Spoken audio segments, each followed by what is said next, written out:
E o 15 de Piracicaba comemora o título da Série A2, só que a conquista não foi nada fácil. Olha só o que o goleirão Anderson fez na cobrança de falta de Rodrigo Paulista.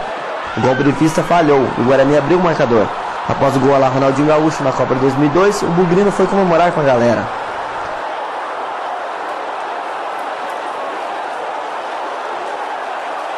Só que logo o herói virou vilão. Com essa entrada violenta, o camisa 10 do Bugre foi expulso.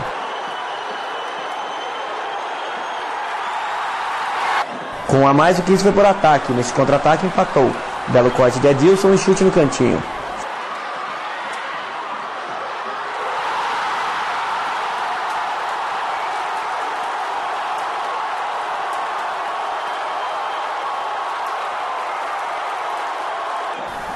Só que o Guarani voltou a ficar na frente ainda no primeiro tempo. E depois do bate e rebate, Marcos Denner recebeu na meia-lua e bateu de pé na direita.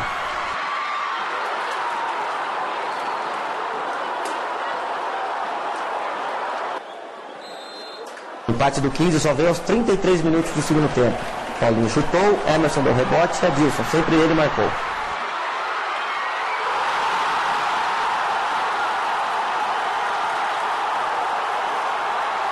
Como o placar não se alterou na prorrogação, o título foi definido nos pênaltis.